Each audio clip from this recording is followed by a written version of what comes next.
Get your seatbelts on. You're about to go for a ride. Mike Richardson joins me on the podcast today, and I am excited to share him with you because Mike is an energy-producing machine, and just listening to him creates this energetic force field in you if you allow it to get into you. So, hey, I'm excited you're here. Enjoy this episode with Mike.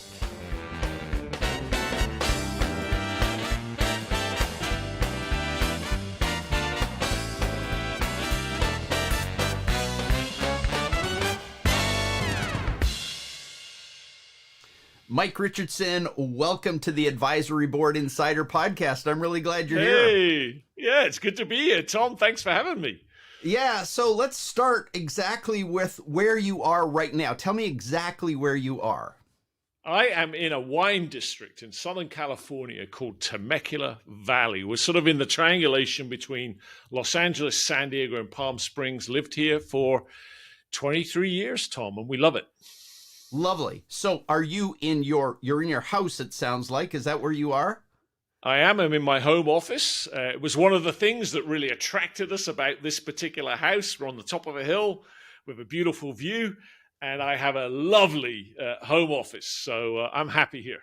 I love home offices. I'm in my home office within the studio part of my home office, so I love that. So let's begin with your morning drink of choice, which seems like a strange place to start, but I'm always intrigued by the drink of choice. So what do you drink in the morning? Well, in the morning, I would, drink a cup of coffee or several.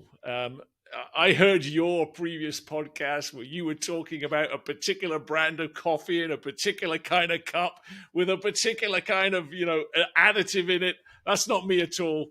Okay, so you're willing to take whatever comes out of the coffee machine. Whatever my wife has going on. Now, though, you sort of slipped in a word there. You said in the morning, right? Yes. It's in the afternoon. We're recording this in the afternoon. So typically, late morning, I switch to tea.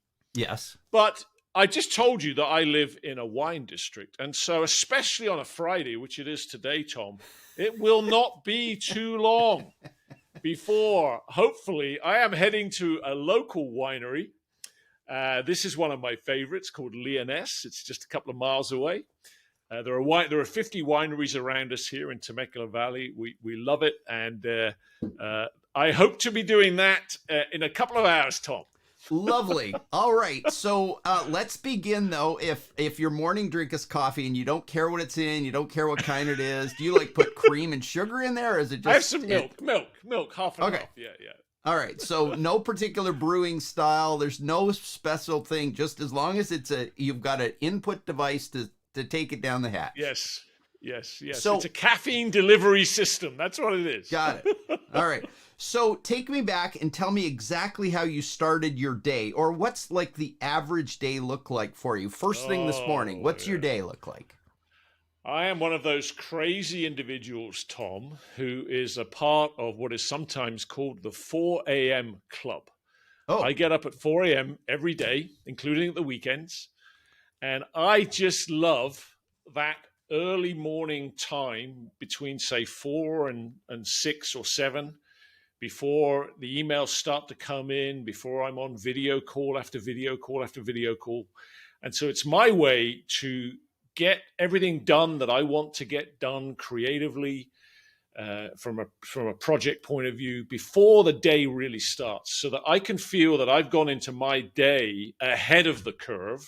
I'm not chasing my day, behind the curve all day long. So that's what I do. I've done that for probably 20 years now, and it's clearly not for everybody. Many people, my wife included, think you are completely crazy. You are not normal. Right. You are not. What is wrong with you?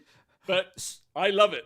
So the coffee comes after you've been at it for a couple of hours, or? Oh, no. The coffee comes at 4:01. Got it. So I have a 1-minute commute via the coffee machine. I feed and then the you cats, sit down at your desk and go to work. And I sit down at my desk and go to work. So interesting. All right. So thank you for that. So I want to start maybe having started there and understanding your morning routine, and that you're sort of a uncomplicated coffee. Yeah, you're an uncomplicated coffee drinker. So I'm going to go back. I need you to tell me a story as we start today about finding Hazelwood. So where is Oh Hazelwood? And no! please start with that story. How have you? You have really done your research. I didn't mention that to you. So my work, Tom, is all around the topic of agility, and which I've been doing now for 20 years, since being independent, and 20 years before that in my corporate life.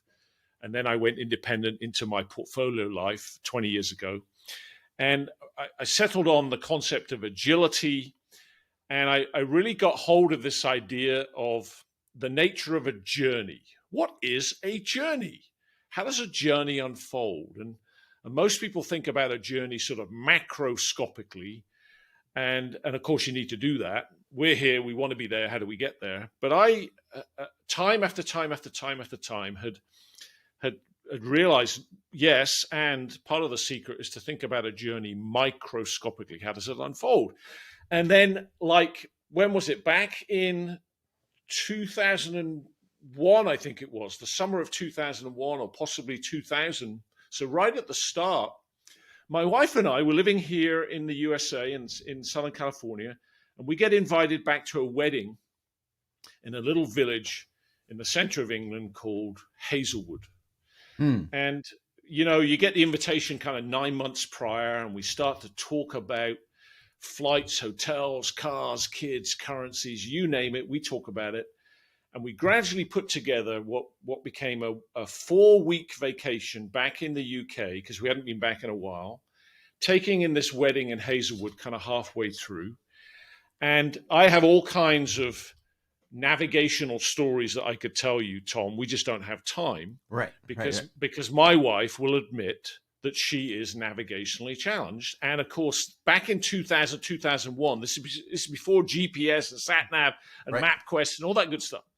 But lo and behold, on this particular time, we arrive in the center of Hazelwood right on time, 4:00 on the Friday, for the sort of rendezvous dinner before the wedding on the Saturday. We're right on time in the center of Hazelwood. And we arrive at the sort of crossroads, the central crossroads of this little English village. And my wife had stuck a sticker on the map saying Hazelwood is here, kind of thing. And I turn to her and I say, so where's the hotel then? And she says, give me a break. I got us to the center of Hazelwood in the middle of nowhere. Let's drive this way. And if we don't find it, let's come back and drive that way. And I'm sure we'll find the big resort hotel with a hunking great big golf course behind it, right? Whatever. So we drive this way, we don't find it. We drive that way, we don't find it. And there's a lady walking down the country lane, high hedges. Mm-hmm. And I pull over and I say, excuse me, we're looking for the Hazelwood Castle, Hazelwood Manor Hotel, something like that. The invitation's in the trunk. Can you tell us where that is, please? And she says, that doesn't ring a bell. So I said, well, okay, maybe I got the name wrong, but where's the big resort hotel around here? I'm sure that'll be it. She says, nope, there's nothing like that around here. Ouch. So I get the invitation out of the trunk and it says the Hazelwood Castle Hotel, Hazelwood, but there's no telephone number. That's all it says.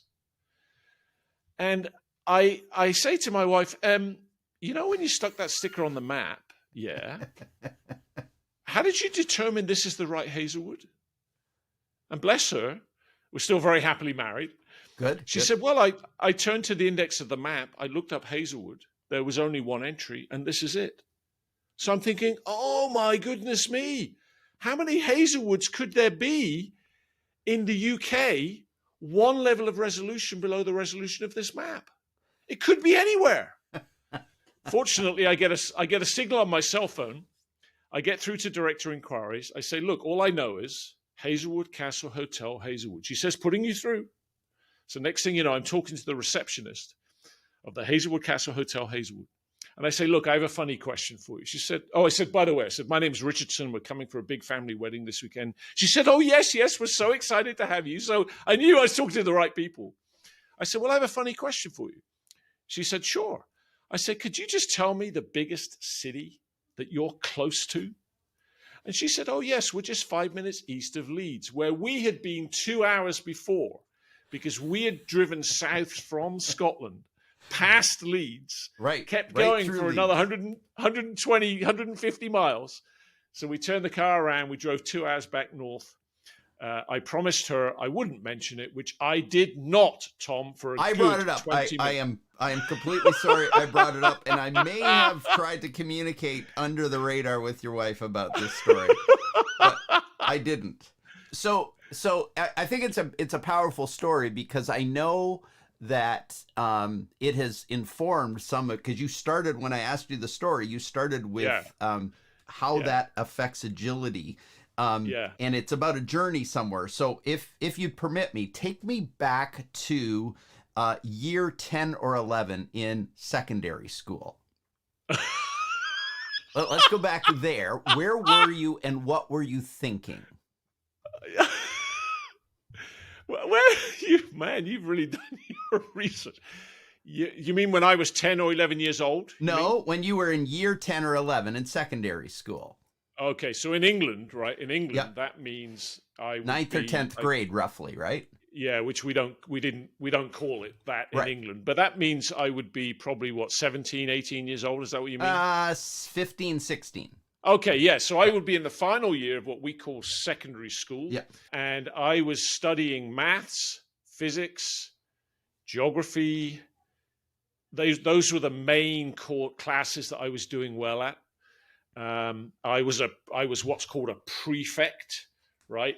These are those students who help, police, if you like, the school and make sure everybody's behaving themselves. I was a member of the hovercraft club. So we built little hovercraft, that could carry one person. And we would take them away for the weekend with the metalworking teacher. It was him that did all this on his own time. We would take them away at the weekend and race them at these organized, racing meets where you'd sort of show up in the grounds of a castle that's got rolling hills and a lake. And they would set up this fantastic course that's, over ground and then over water. And it was just a fabulous experience.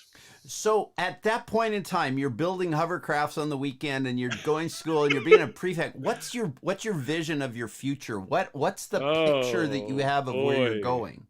Well, that's interesting, because, like many people, I'm sure I came from a very ordinary background. My father was a policeman. My mother was a secretary in the local hospital. Very, very, very hard-working parents for whom, of course, we were the first generation of kids that had the possibility to go to university. And they promised, I'm one of three boys, I'm the youngest.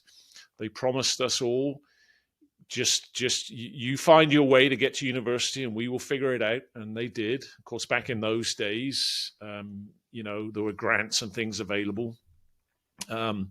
So, I didn't really have a clear vision apart from the fact that I knew I wanted to go to university, and I was increasingly getting clear that geography, physics, and maths were my natural inclination. And as I did my research, over the following 2 or 3 years, thinking about which universities and what subjects I might major in, I settled on geophysics, which is really the combination of geology, physics, and maths. And so I had a vision at that point that I would probably be an engineer of some description, and that I would probably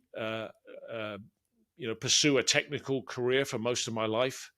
And I was beginning to think about, back in the 80s, of course, could I perhaps join the international staff of one of the big oil majors and have an international career? So how do you go from that evolving vision to standing on a Shell oil and gas rig out in the middle of the ocean somewhere? How do you get there? So give me a sense of how you get to the Shell, because it seems to me from researching a little bit about you that this standing on an oil and gas rig out in the middle of the ocean has has deeply influenced how you think about agility. Yes. Oh my gosh, this is a wonderful conversation. So I went to university. I managed to get there, and I started doing geophysics, and I started to do very well.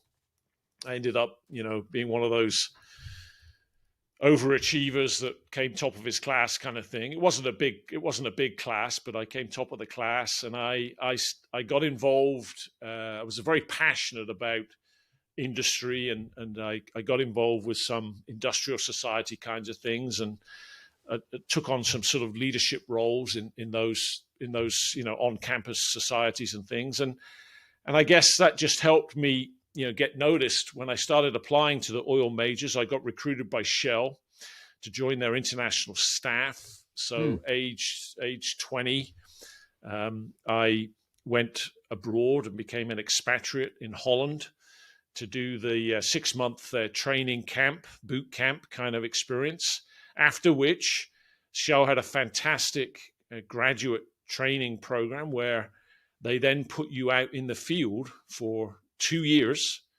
And in my case, I was in the upstream part of the engineering process. And so I went out on drilling rigs for 2 years, week on, week off, as one of the two company personnel on site. The number one person is called the tool pusher. Isn't that great language? The number two person is called the petroleum engineer. That's what I was. Okay. And I did about 18 months onshore in Holland, drilling for oil and gas, all over the place. Sometimes in the harbor, sometimes of Rotterdam, sometimes just off the beach in Scheveningen.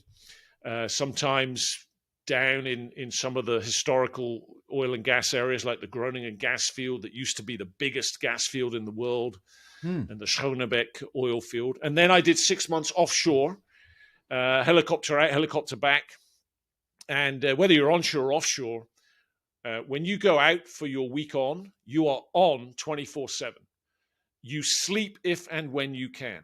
Wow. And it was just a phenomenal experience. And I realized, 20 years later, 40 years later, I realized that's where I first cut my teeth with being agile. I didn't use the word back then. I didn't understand the concept fully back then, but I realized that's where I learned to be agile, and it served me well, for 40 years thereafter. So in that lesson, even though you didn't really understand it till later, the connection to agile, what was the thing you really got out of being on the rigs, like being out for what? You don't have to go deeply into it, but just what's the thing that's brought you over these years from that platform experience? Yeah. So, when you're out offshore, you're week on, week off. There's two company personnel on site. There's contractor personnel on site, and then you've got probably 40, 50, 60 people in total. People that are called roughnecks and roustabouts. You've all seen the movie Right. Deepwater Horizon. Yeah. You can all picture that in your mind. And of course, you're doing really heavy engineering. You're landing all kinds of equipment and heavy duty stuff off of supply boats that are, rising and falling in the ocean. You're working 24/7. It doesn't matter the time of day. It doesn't matter that, by and large, it doesn't matter the weather. There would be times that I would be stood, on the back of a cement truck kind of installation, pumping cement like crazy down a whole bunch of pipes going down into the hole, counting this and counting that in the middle of the night with horizontal snow driving in my face. Really? And you just know that at any moment anything can change. The weather can change, something can break, go wrong, and you just have to be ready. And what I realized I learned, Tom, is the difference between organized chaos and disorganized chaos. And how do you stay in 5%, 10%, 15% in the green zone of organized chaos, not the needle moving back over to 5%, 10%, 15% in the red zone of disorganized chaos, because that difference at the extreme can be the difference between life and death. Right. At the extreme. On your average day, no, it's not the difference between life and death. It's the difference between staying on schedule, staying on budget, staying safe, nobody getting hurt, losing a thumb or something. But on a bad day, it's the Gulf. It's the Deepwater Horizon, Gulf oil spill, BP scenario that can play out before your eyes if you're not careful. And in that extreme environment, you typically don't get any second chances. Right. Things can go really bad, really big, really fast. And so you sort of have to become conditioned and acclimatized to how do I stay in the green zone of organized chaos? How do I have luck on my side, not working against me? And who do I need to be as a leadership presence to assure that everything stays safe and on track and on time and on budget? And I just took those experiences, that real world experience, I took into the business world, and then I took it into the advisory world, and it has just served me well ever since. Yeah, that's so cool. And to me it seems like it's so profound because it's at such a young early age, right? And you're out getting all of this powerful perspective on the world, and you're like a sponge in a way, and yet you're working your butt off, and somewhere in there these lessons get lodged into the system. They just get lodged in there. Yeah, and I developed deep reserves, of course, of personal resilience. Yeah. Of course, if there'd be times where I just come through my second night of no sleep. And of course, if I had to go into a third night of no sleep, then that would be downright dangerous. And so I would get relieved. They would fly out a relief petroleum engineer and give me, 12 hours off or something, but typically not. Typically you're on for the 7 days and you can handle it. But occasionally, when something would happen, it's just getting dangerous. And so you would get relieved for, a period of time to let you catch up. But you develop these deep reserves of resilience, and you know that you have to be simultaneously working short-term, medium-term, long-term, and strategically and tactically all at the same time. You've got to be, whatever operation we're running right now, and for the next 2 or 3 hours, it has to go right. It has to go well. And I need to be all over it. And I've got to be thinking about, okay, great. And so we should be done with this by about 6 a.m. That means I need the supply boat here by about 9 a.m. I can't have the supply boat here too early because there's no space to put anything until we've run all this stuff downhole. There's no space. Right. So I can't have the supply boat here too early. I can't have the supply boat here too late because otherwise I'm sitting around for 6 hours twiddling my thumbs. What's happening with the weather? And okay, let's suppose that goes well tomorrow. The day after that, what's happening? The day after that, what's happening? And 3 weeks from now, we think we're going to be done here and we're going to relocate the rig somewhere else and start again. What have I got to get lined up for all of that? So you're constantly working forwards from the present, backwards from the future, strategically and tactically, all at the same time. And sometimes the smallest thing can bite you in the rear. Yeah. And all of a sudden, there was once that I made a mistake in my estimation of how much particular material I had and how long it would last at the rate we were using it. And something was happening that we hadn't quite clued into, and we were using more of it than we realized, and we ran out. And it was a safety critical item. So I had to make the phone call in the middle of the night.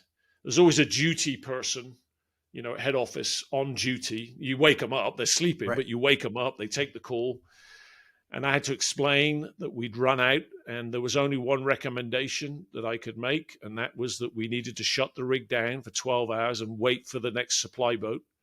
And the duty person agreed with me that there was no other option. It was the prudent thing to do. And I had to swallow really hard. And you can feel it in me right now. I had to swallow really hard because that really hurt my pride.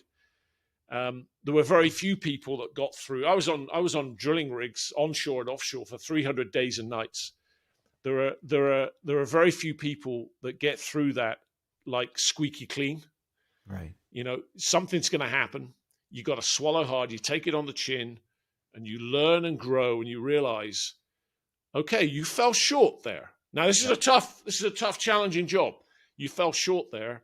What are you going to do to make sure that doesn't happen again? And that was the rule. That was what they said to us when they sent us out there. They said, look, within the rails of safety and outside of the rails of gross misconduct, forget about it. But inside the rails of safety and all of that good stuff, you can make any mistake once. Just don't make it twice. Right. Yeah, that's great. So fast forward, you leave that, you get your MBA, and then you get back into business, and at a certain point in time, you become the CEO of an aerospace company, as I understand it. So, so all this experience on the rigs, and then you get some more education, and you do a little bit more work, and now you're sitting in front. I think it was called Bowthorpe is the name I read somewhere, or Spirant, and it's a 500 million pound a year business. And what's similar to the rigs and what's different, and how do you enter this role as a CEO now? This is the first CEO role you've had. Yeah, so I did quit. I quit Shell after 5 years because I realized I wasn't really cut out for a technical career. I loved being in the field for 2 years. I was really cut out for that. But then after that, they bring you into the office and you become an analyst supporting other people in the field. And I thought, that's not really me. So I decided to do the classic thing in the 80s, and I quit, and I went and funded myself through a 2-year full-time MBA. And I discovered my passion for leadership and my passion for industry. And a lot of my colleagues went off and did, consulting with the big firms, or got into private equity or venture capital. And or the City of London, I don't want to do that. I want to go into leadership in British industry. And I looked at the automotive industry, and I looked at a few others. And then I got offered a job by Bowthorpe, by Doughty, first of all, as in the Midlands, in Wolverhampton, in what's called the Black Country of the UK, because it's so industrial. I got offered a job as a program manager of a complex aerospace project. And then I became a product support manager, then a commercial manager, and then a sales and marketing VP. And then I'm dealing with Boeing and Airbus and British Airways and all these people. And then I got headhunted away to become a managing director, a CEO of a £5 million subsidiary of this £500 million conglomerate.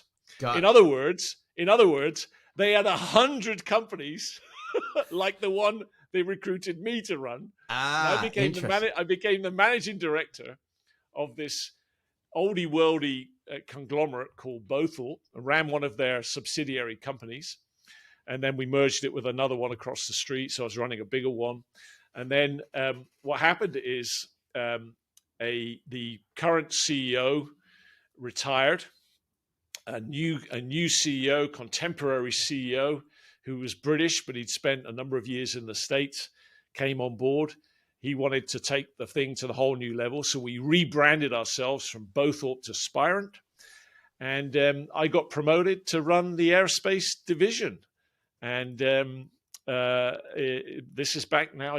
I got promoted in 1997, I think it was, to run the aerospace division. And I ended up, I had a combination of really high tech aerospace hardware and software companies, and was serving Boeing, Airbus, British Airways, American, United, Wow.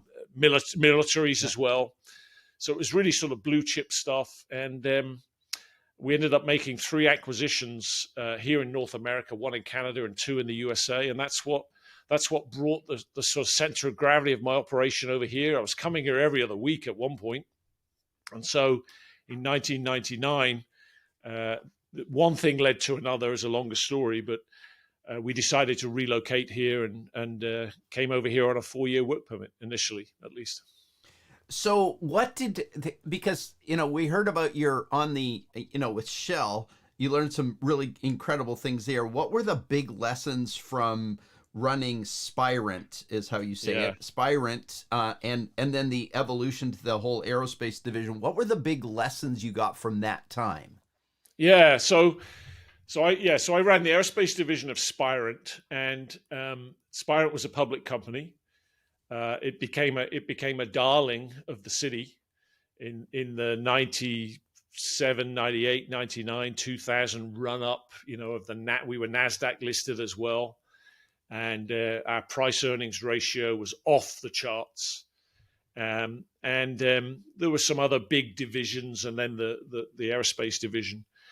And so I lived in this vice, this pressure cooker between needing to be very entrepreneurial with high-tech aerospace hardware and software businesses and integrated systems that we put together. We actually were in the business of crash-protected recorders, black boxes, and non-crash protected recorders called quick access recorders that would record the whole flight, and we would then put that through a system called FOQA, F-O-Q-A, Flight Operations Quality Assurance, really high-tech stuff. We also did air data computers, air data test equipment, and we did engine instrument displays, and really, really high-tech stuff that has to meet the top FAA, and CAA certification requirements. So I'm doing all this entrepreneurial stuff at the same time as having to provide the corporation, a predictable share price sensitive performance. Right. And of course, those two things are almost the opposites of each other. Yes. Entrepreneurship is not predictable. Right. And yet I had to be predictable. So that was a really interesting sort of place that I had to live. And what I learned about that was it's all about innovation. It's all about how do you facilitate the flow of innovation? How do you have the right culture for innovation? How do you have the right productivity for innovation? How do you mobilize a team for innovation? How do you have the agility for innovation? Because one thing about innovation, it will not be right first time. Right. You will fail. And it's all about, but how can you iterate and iterate and iterate and eventually succeed? And so that's really what I learned. That's so cool. And it's really cool to watch, a story evolve from, building a hovercraft to standing on a Shell oil platform, dealing with just the intensity of that, moving through and becoming a CEO or a managing director, and then especially in a publicly traded company with innovation plus accountability and the intensity of that. So eventually you leave that and you're in the life you're in now, which you call a portfolio business, and you're helping other people to be agile, to respond to this history of yours. So give me a sense of the common thread, because agility is part of that. But there's this common thread because you consult, you coach, you advise, you lead, you facilitate, you do you've written books. Give me a sense of the thread that has come through this whole journey to get you to where you are now. Well, that's the key word, journey. When you were asking me earlier about the Hazelwood story, or what I came to call the wrong Hazelwood story, because we ended up in the wrong Hazelwood, I use that story now to reveal to people that you can get 99 out of 100 things right.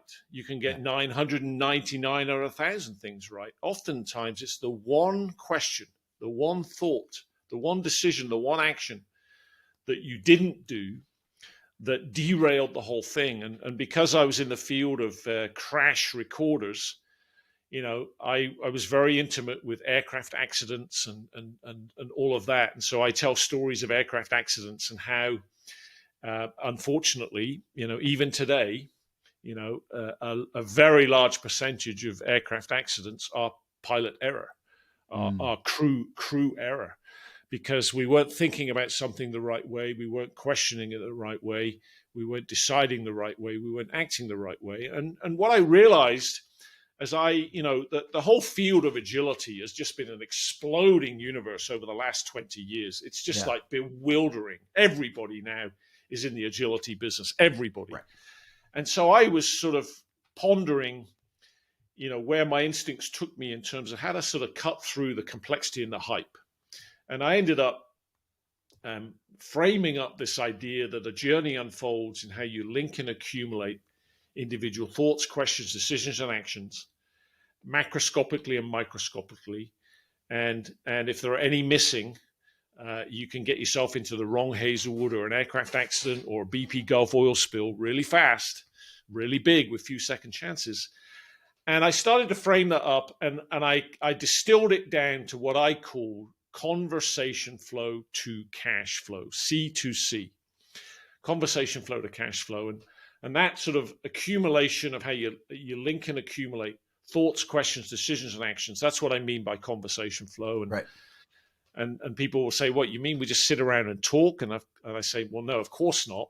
Notice that actions are a part of conversation. Actions are a conversation with reality. If only you will bring reality into the conversation by taking real actions. Agility is a contact sport. You have to contact reality, because until you do, you've learned nothing. Nothing. It's all theory. Right. You think you've learned something, but the reality is, until you contact reality, you put a real thing in front of real people who really use it and give you real feedback about what they really like and what they really don't like. Until that point, relatively speaking, you know nothing. So I frame an action as a part of the conversation. And what I like to say to people is, the trajectory of your cash flow follows the trajectory of your conversation flow.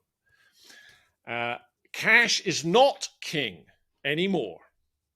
Conversation flow is king, and cash flow is a way of keeping score. And so conversation flow became, and C2C, conversation flow to cash flow, became the kind of organizing principle of everything that I do, Tom.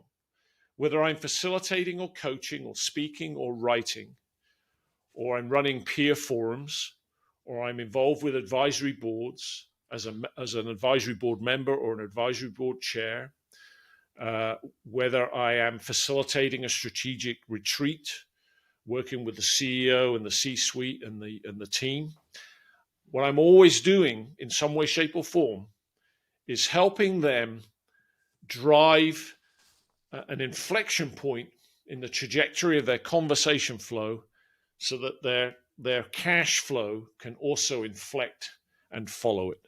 Yeah, that's really such an interesting way of looking at it. So, conversation flow. Given the theme of this podcast is advisory boards, conversation flow to me is a perfect connection point to that, right? And so, give me a sense of your experience leveraging that kind of conversation flow that helps to support the chaotic world we're living in and the ability to be agile.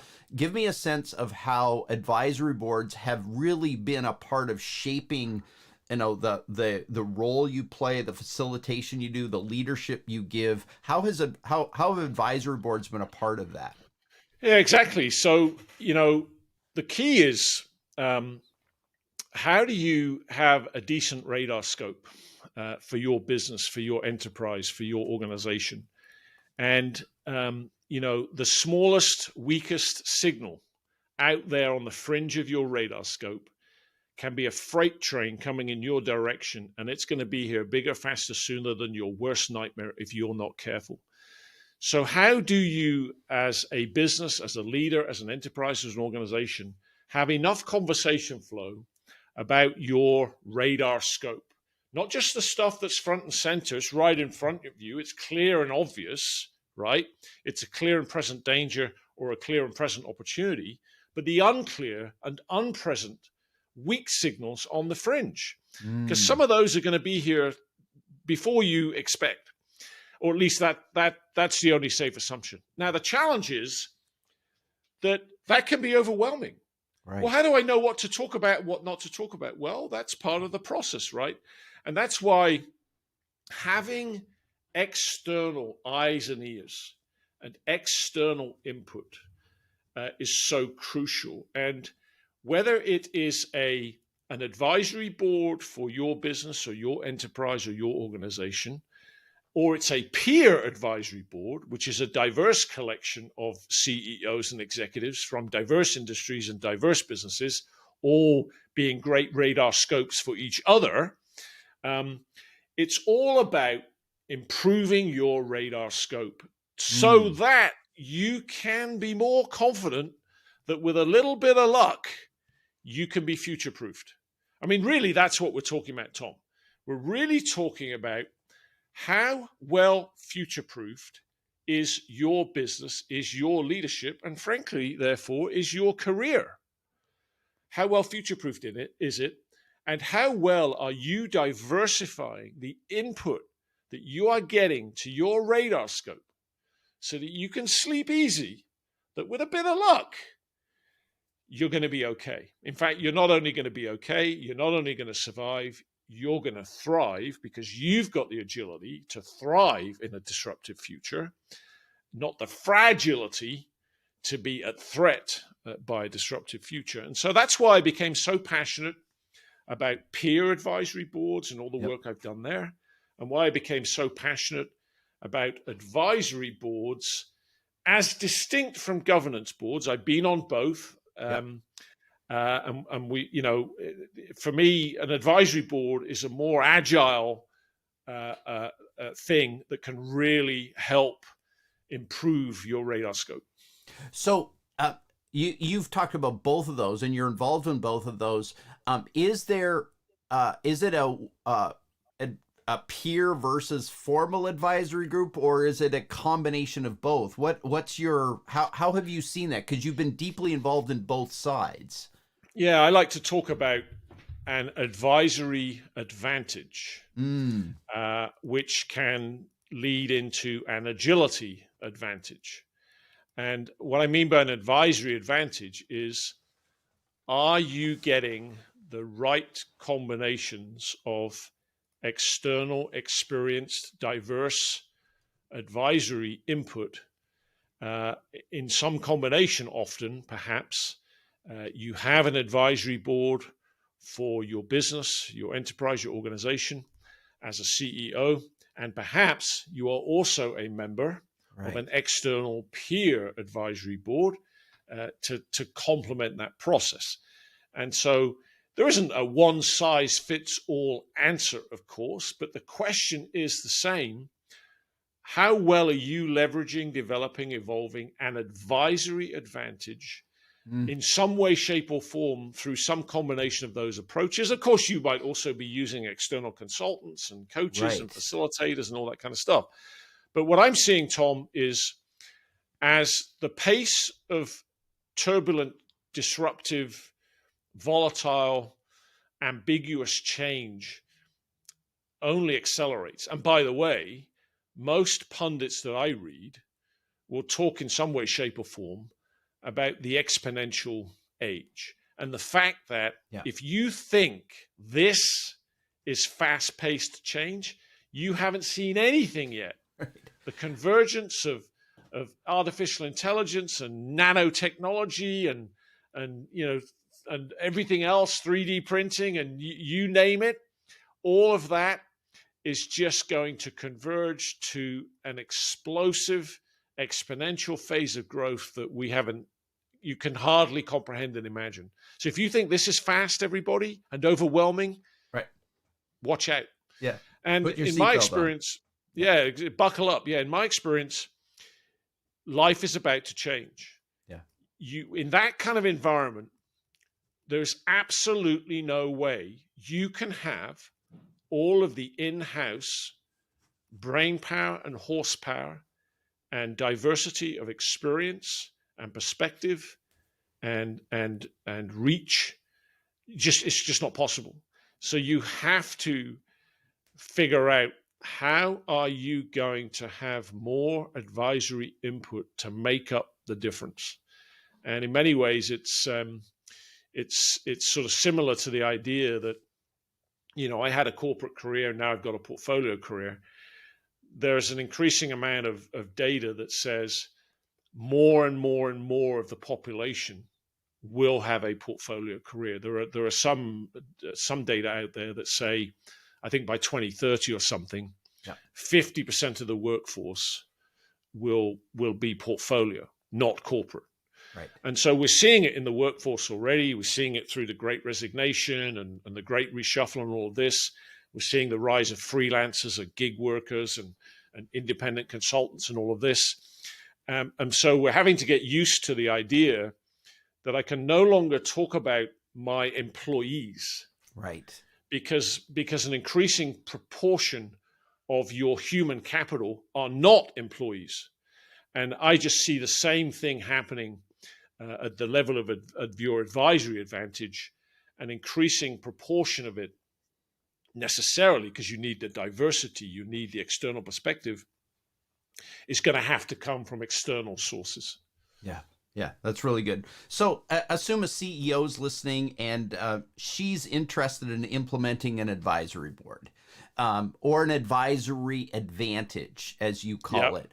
What advice would you give her to prepare for, to build that external independent eyes and ears, to be prepared for what's coming, to sort of have radar scope, to future-proof herself? What's she going to need? How should she think about this going forward?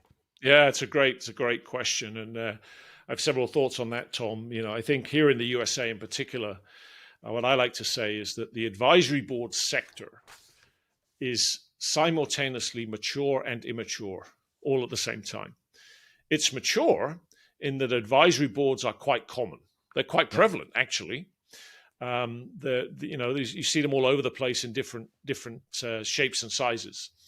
Often, private equity firms, venture capital firms, it's one of the first things they will do is put an advisory board together.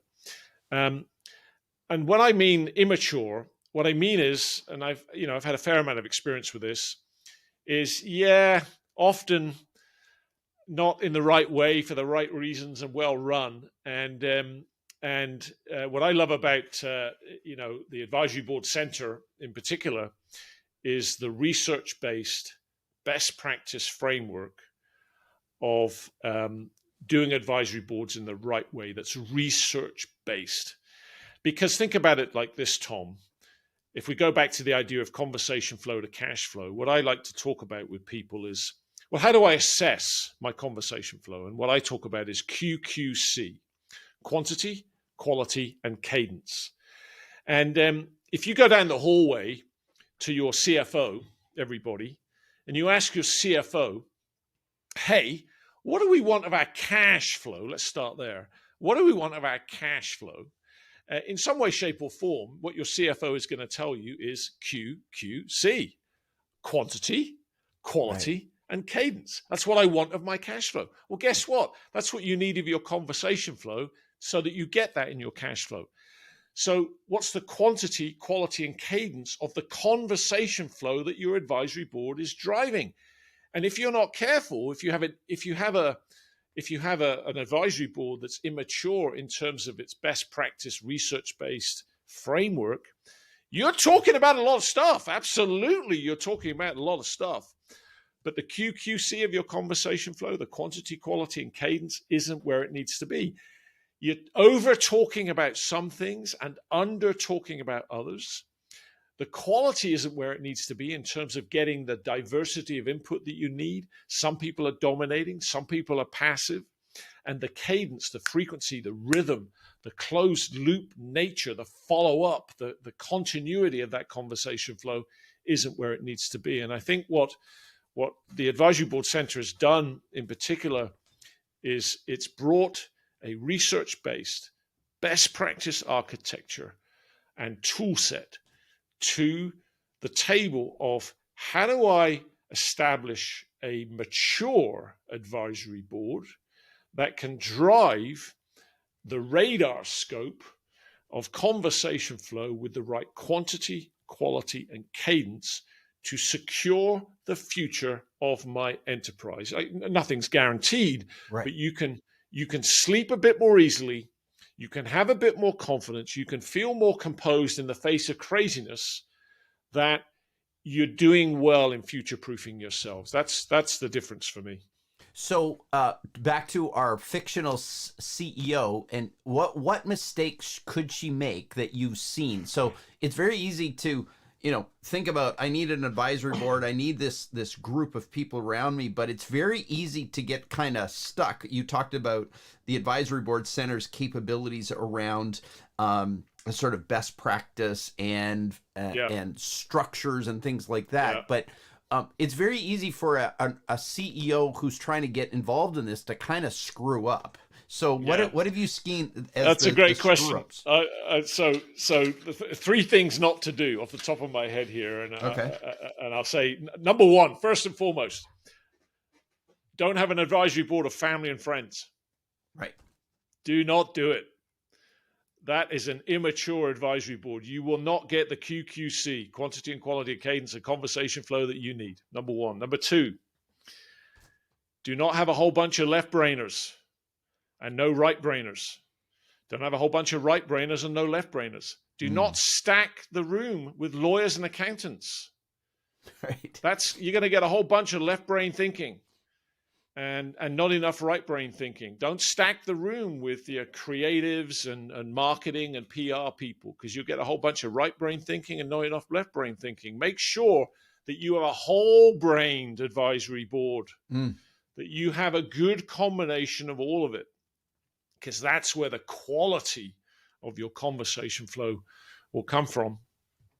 And then make sure, number three, that your conversation flow is simultaneously tactical and strategic, long-term and short-term oriented. It's very easy for your conversation flow to just collapse to being short-term tactical. Yes. And of course, that is where the C team can easily be stuck in its day-to-day existence anyway. Now, right. There are techniques to agile techniques to prevent that, but that is often where they are already. And so make sure that your advisory board isn't just worsening that. Your advisory board needs to be tackling longer term, more strategic things. But of course, those are the more ambiguous things. Yeah. Those are the harder things to grapple with. And it's almost like you're reaching up into the ether, trying to wrestle with a cloud. It's like, I can't get my head around this. I can't get my arms around this. Well, that's the process. You've got to start grappling with some of these things that are going to change your future, probably bigger, faster, sooner than you think.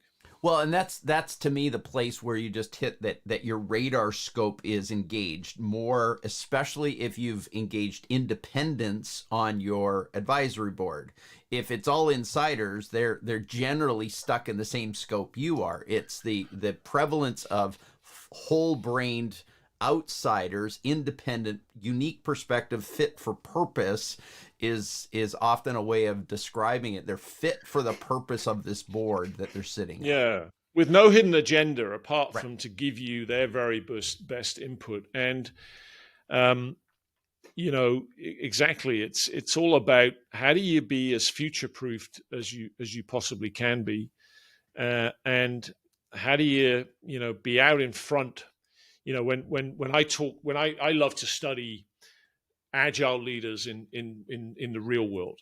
Yep. I call them everyday agile leaders in the real world. They're experiencing the agility challenge in the real world every day. Fighter pilots, special forces, commercial pilots, professional sports people, petroleum engineers working on offshore drilling rigs. And, you know, when you talk to a commercial pilot, they will always tell you, be out in front of the plane. You've got to be making sure that you're always keeping your options open. You know, in a commercial airliner, you never, ever, ever want to run out of options. Right. That doesn't end well. So you've got to be out ahead of the plane. How do you get out ahead of the plane, everybody, in running your business? And really tapping into that external perspective.